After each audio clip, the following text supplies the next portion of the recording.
সাধারণ জ্ঞানের আজকের ভিডিওতে আপনাদেরকে স্বাগতম। আজকের ভিডিওতে আপনারা জানতে পারবেন এখন পর্যন্ত কতগুলি দেশ ভারতবর্ষ ভেঙে আলাদা হয়ে গেছে।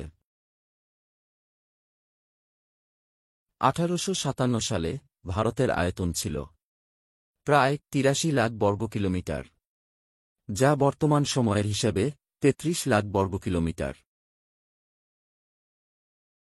হিমালয় থেকে ভারত মহাসাগর এবং ইরান থেকে ইন্দোনেশিয়া পর্যন্ত বিস্তৃত ছিল অখণ্ড ভারতেরই অংশ। এই ভিডিও থেকে আপনারা জানতে পারবেন কোন কোন দেশ একসময় ভারতের অংশ ছিল, কিন্তু পরবর্তীকালে এক একটি আলাদা আলাদা রাষ্ট্রে বিভক্ত হয়ে গেছে।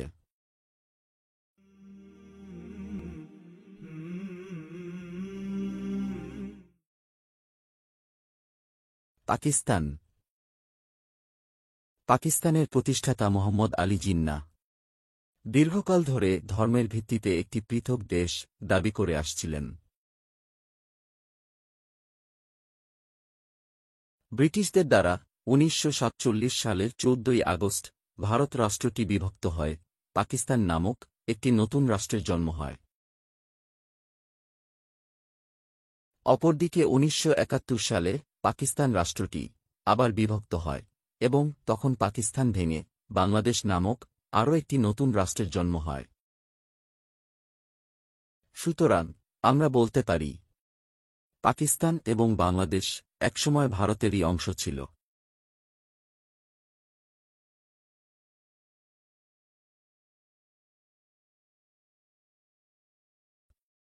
নেপাল। প্রাচীনকালে নেপাল দেশটি দেবধর নামে পরিচিত ছিল। 1904 সালে ব্রিটিশদের দ্বারা নেপালকে একটি পৃথক দেশ হিসেবে আলাদা করা হয়। সম্রাট অশোক ও সমুদ্রগুপ্তের শাসনামলে নেপাল ছিল ভারতের অবিচ্ছেদ্য অংশ।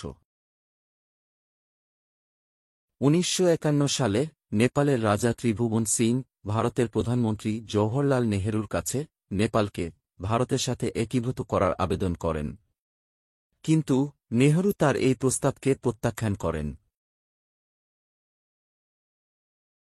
থাইল্যান্ড। থাইল্যান্ড দেশটিও ছিল অখণ্ড ভারতেরই একটি অংশ। 1939 সাল পর্যন্ত থাইল্যান্ড শ্যান নামে পরিচিত ছিল। এর প্রধান শহরগুলির নাম ছিল অযোধ্যা, শ্রীবিজয় ইত্যাদি।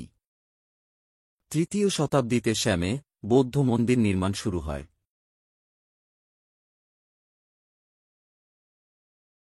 থাইল্যান্ডের রাজধানী ব্যাংককেও রয়েছে শতাধিক হিন্দু মন্দির।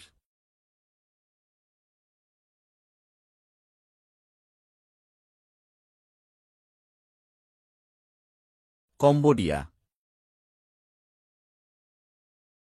কম্বোডিয়াও একসময় ভারতের একটি অবিচ্ছিন্ন অংশ ছিল। এখানকার মানুষ শিব, বিষ্ণু ও বুদ্ধের পূজা করত। কম্বোডিয়ার জাতীয় ভাষা ছিল সংস্কৃত ভাষা। বিশ্ববিখ্যাত আঙ্কোর ওয়াট মন্দিরটি ভগবান বিষ্ণুকে উৎসর্গীকৃত। হিন্দু রাজা সূর্যদেব বর্মন দ্বারা এই মন্দিরটি নির্মিত হয়েছিল। আজও কম্বোডিয়ায় ভারতীয় মাসের নাম বৈশাখ, জ্যৈষ্ঠ, আষাঢ় ইত্যাদি নাম ব্যবহার করা হয়। মালয়েশিয়া।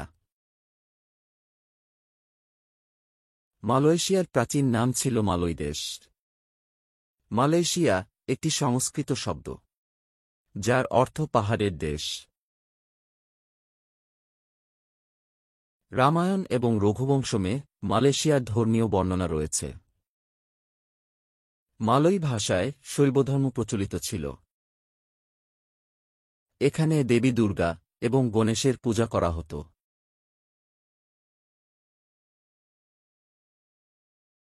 মায়ানমার। মায়ানমারের প্রাচীন নাম ছিল ব্রহ্মদেশ। মায়ানমার বা বার্মা।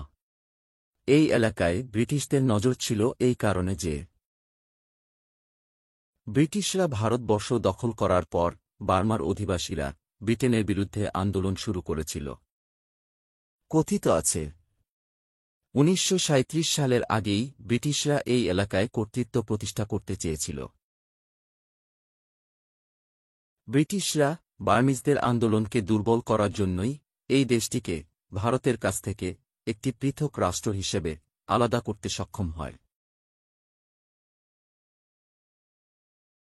তিব্বত।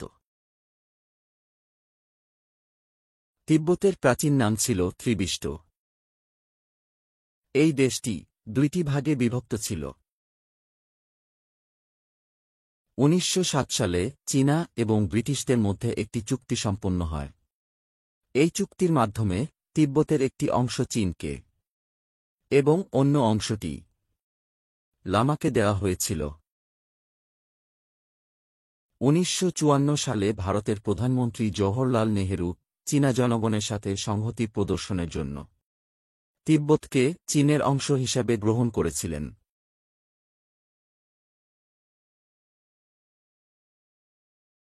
ভুটান।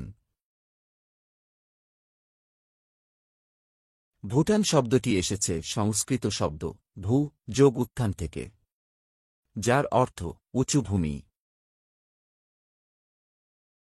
একসময় ভুটান দেশটি ভারতের একটি অবিচ্ছিন্ন অংশ ছিল। 1906 সালে ব্রিটিশদের দ্বারা ভুটানকে ভারতবর্ষ থেকে বিচ্ছিন্ন করা হয়। তখন ভুটান একটি পৃথক দেশ হিসাবে স্বীকৃতি পায়।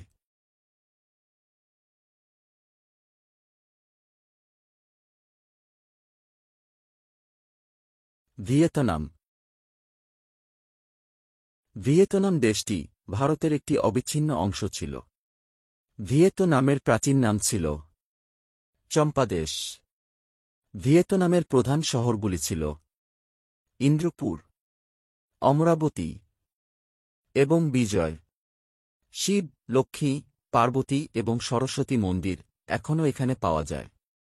একসময় এখানে শিবলিঙ্গের পূজাও হতো।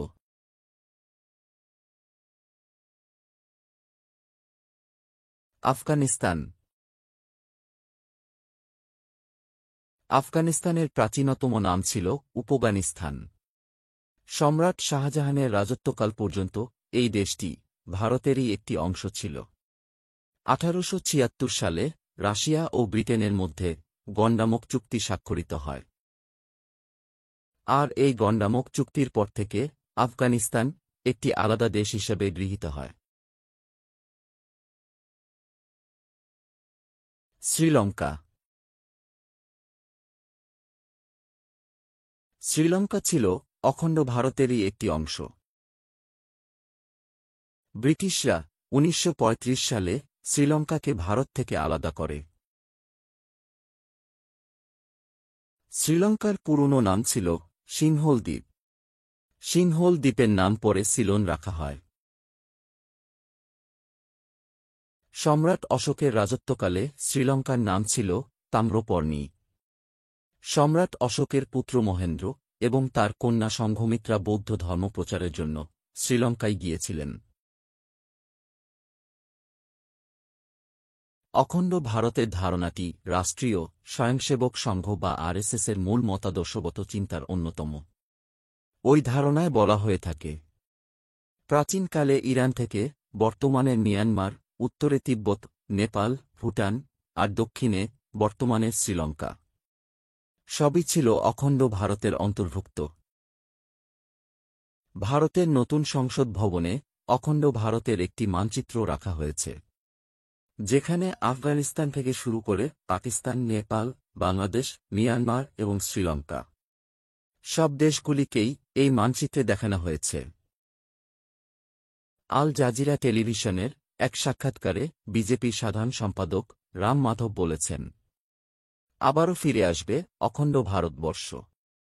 উপমহাদেশের এই তিনটি রাষ্ট্র ভারত, পাকিস্তান এবং বাংলাদেশ আবারও মিলেমিশে এক হবে।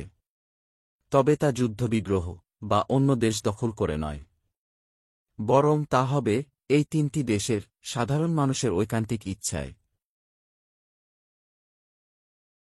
ভিডিওটি ভালো লাগলে লাইক করুন, সাবস্ক্রাইব করে আমাদের সাথেই থাকুন।